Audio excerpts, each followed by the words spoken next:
नाही, आज सकाळीच संजय राऊत साहेबांनी भूमिका मांडली, नाना पाटील साहेबांनी पण 2 दिवसापूर्वी भूमिका मांडली. शरद पवार साहेबांनी सांगितलं की लोकशाही धोक्यात आहे, लोकांनी उठाव केला पाहिजे. शरद पवार साहेबांनी आवाहन केलं आहे. सामाजिक कार्यकर्ते बाबा आढावांनी आत्मघाती आंदोलन सुरू केलेलं आहे, त्याला प्रतिसाद पूर्ण जिल्ह्यात मिळतो आहे. आज आमच्या पालघर जिल्ह्यामध्ये हुतात्मा चौकामध्ये सर्व राजकीय जे आमचे पक्ष आहेत ते सर्वांनी त्यांनी संघटनांनी आज रस्त्यावर उतरलेले आहेत. हुतात्मा चौकामध्ये मोठं आंदोलन सकाळी 8 पासून सुरू झालेलं आहे आणि त्याला प्रचंड लोकांचा उत्स्फूर्त असा प्रतिसाद मिळतो आहे. त्यामुळे हा निकाल लोकांना मान्य नाही जनतेला, आणि त्यामुळं हे आंदोलन त्या ठिकाणी होतं आहे. हे आंदोलनच लवकरच पूर्ण राज्यामध्ये नव्हे तर देशामध्ये स्वरूप प्राप्त करेल असा मला विश्वास आहे. हटवलंच पाहिजे अशी तुमची मागणी आहे? 100% त्या ठिकाणी बॅलेट पेपरवर निवडणुका व्हाव्यात ही मागणी अनेक वर्षांपासूनची आपल्या सगळ्यांची आहे, परंतु त्याला केंद्र सरकार राज्य सरकार त्या ठिकाणी अनुकूल नाही.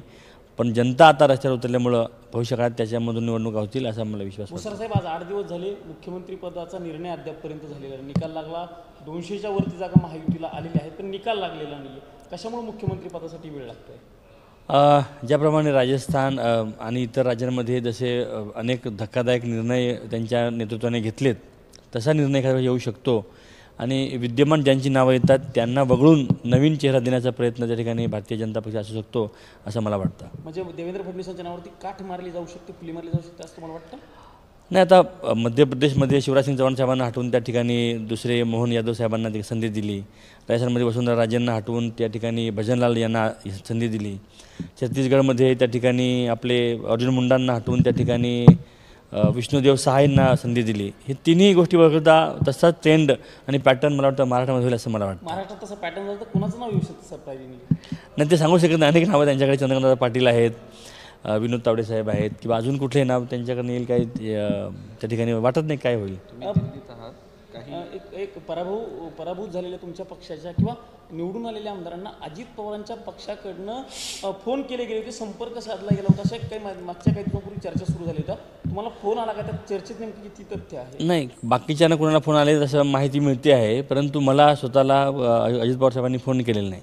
जर समजा फोन केला तुम्हाला बोलवलं, तुम्ही त्यांच्यासोबत जाणार?